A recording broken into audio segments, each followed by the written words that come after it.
Pernah nggak sih lo mikir gitu, orang-orang super kaya itu kalau duitnya udah miliaran dolar, mereka masih ngejar apaan sih? Udah punya jet pribadi, punya rumah segede stadion, koleksi lukisan mahal, terus ngapain lagi coba?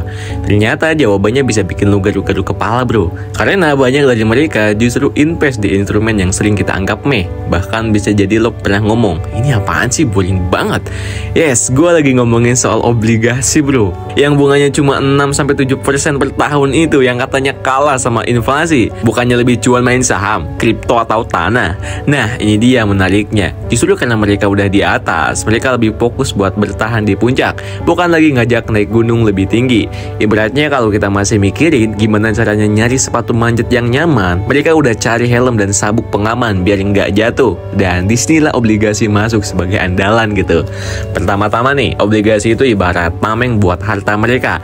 Bayangin lo punya duit 10 triliun, lo nggak pengen 10-nya jadi 20 triliun sambil deg-degan tiap hari. Lo lebih pengen tahun depan duitnya masih utuh 10 triliun plus bunga 700 miliar gitu kan. Nah, obligasi terutama yang diterbitkan pemerintah itu resikonya nyaris kayak ngopi di rumah nenek. Adem, tenang, dijamin aman gitu.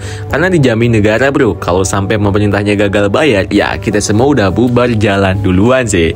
Yang kedua, obligasi itu bisa jadi mesin ATM jalan sendiri. Lu duduk manis, tahu-tahu cuan masuk. Duit dari kupon obligasi itu kayak gaji pasif. Punya 1 triliun di obligasi dengan kupon 7%, tiap tahun dapat 70 miliar bos. Gak perlu ngantor, gak perlu meeting, gak perlu ikut seminar motivasi. Dan duit itu bisa buat macam-macam, dari operasional bisnis, investasi baru, atau ya beli motor gede buat touring kalau bosen gitu.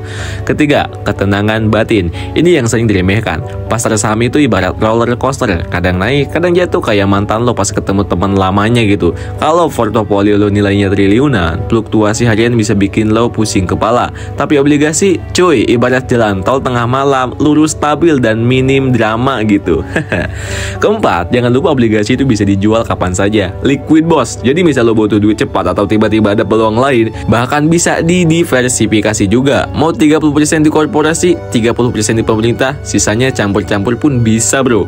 Nah sekarang kita turun ke dunia kelas menengah. Disinilah kelakuan investor mulai unik. Banyak yang masih nempel sama properti, percaya tanah pasti naik. Padahal dengan suku bunga naik kayak sekarang, KPR bisa bikin cicilan lo double gitu. Banyak tuh di TikTok yang ngakunya nyesel beli rumah waktu bunga masih floating. Sakitnya tuh bukan di dompet doang, tapi sampai ke hati bejeri gitu. Tren berikutnya yaitu saham. Terima kasih deh buat aplikasi investasi yang gampang banget dipakai. Sekarang semua orang bisa sok-sokan jadi Warren Buffett nih. Tapi nggak salah sih, apalagi buat yang punya waktu riset dan mental baja gitu.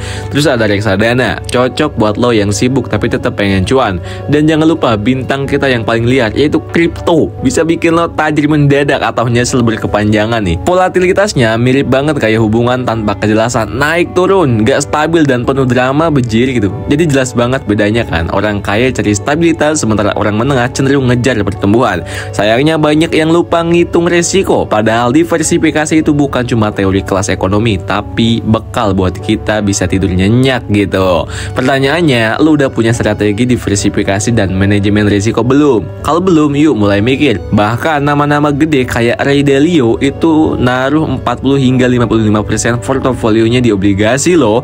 Warren Buffett pun tahun ini naruh ribuan triliun di obligasi. Jadi siapa kita buat bilang obligasi itu buat orang bego? Gue sendiri punya alokasi 20 hingga 40% di obligasi, tergantung suku bunga dan kondisi ekonomi sih. Kalau lagi tinggi kayak sekarang ya gue pas aja. Soalnya imbal hasil bersihnya bisa sampai 5-6% per tahun tanpa pajak tambahan. Santuy kan? Dan bisa mulai dari 1 juta rupiah doang. Jadi nggak ada alasan belum mampu deh. Obligasi itu emang nggak seksi, nggak bisa dipamerin di story kayak crypto pump 1000% dalam seminggu. Tapi dia tuh ibarat pasangan hidup yang stabil, nggak punya gaya, tapi nemenin terus dalam segala musim. Mungkin bukan untuk semua orang sekarang, tapi percaya deh, semua yang akan butuh obligasi pada waktunya.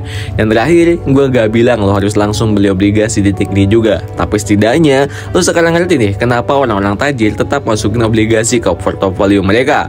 Bukan karena mereka takut rugi doang, tapi karena mereka udah ngerti investasi itu bukan cuma soal cari cuan, tapi juga soal bertahan. So, investasi terbaik bukan yang paling rame dibahas, tapi yang paling cocok buat lo. Dan kalau mau mulai, ya udah mulai aja dulu gitu, pelan-pelan. Yang penting konsisten gitu. Gimana menurut kalian nih guys?